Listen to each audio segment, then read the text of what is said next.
สวัสดีด้วยพี่ทุกคนวันนี้พบพอกันคือเก่าเนาะเราจะมาเบิ้งต้นไห้ต้นก้อนๆเฮา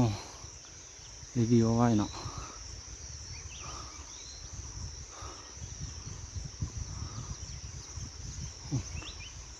มักแดงๆลองลุ้นไปเบิ่งว่าจะมีต้นนกเขาบ่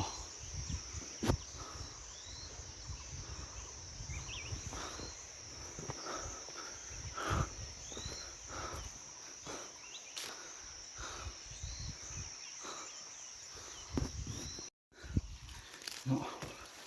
ไปกับปืนขุดใจเซกเตอร์คือเก่านี่ไปผู้เลี้ยวเนาะนี่มูไปนำเดี๋ยวก็ลองติดตามไปเบิ่ง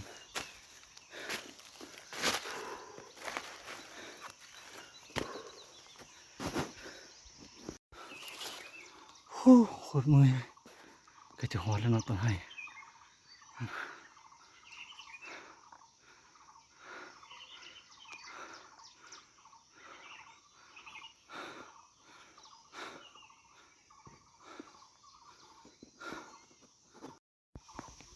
มาหอดเลยเนาะต้นไห้เนาะก็ยังมีนกเนาะนกก็ยังเข้าอยู่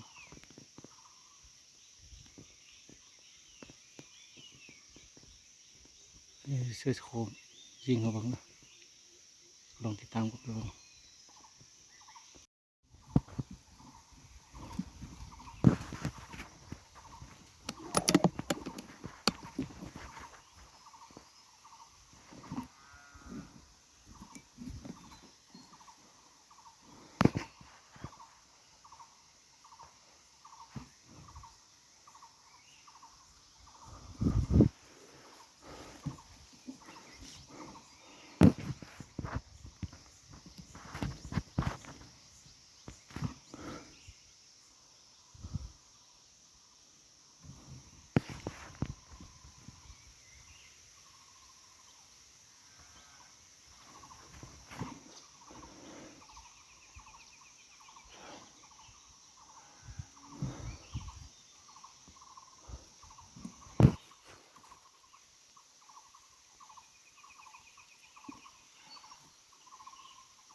เอาไม่ถือว่าจะไรกลับแล้วเนาะ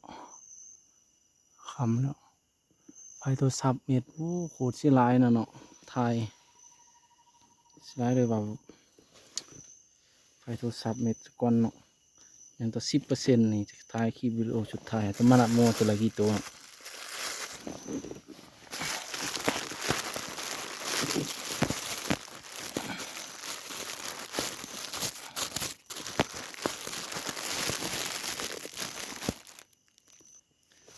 ใช้เนาะเลยไทยจริงตะหอกกระเบิงเนาะไฟโทรศัพท์เม็ดก่อนเถอะตะหอกมาแต่ตัวเดียวเนาะ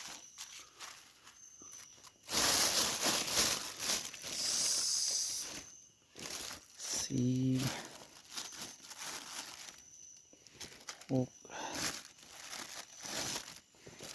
8 10 12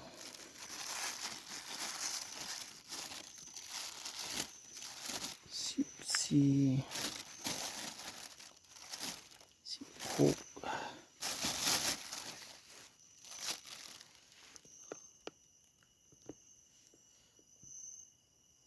ไฟตัวซับเม็ดลำ16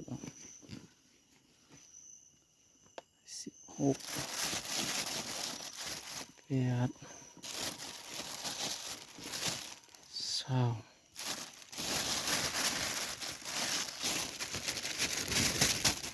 จบฟอรี่เลย22ตัวเนาะถือว่าตกกระจวนเล่าซะแล้วเนาะเขามีคนเก็บเนาะเดี๋ยวก็โอเคอยู่ได้22ตัวตกจวนเล่าซะประมาณ4-5ตัวเนาะเขาจะลงมาเก็บเนาะเอาคลิปนี้จบลงเพียงซ้ำนี้เนาะเพิ่นก็ขอขอบใจด้วย FC ทุกคนที่เข้ามารับชมเนาะ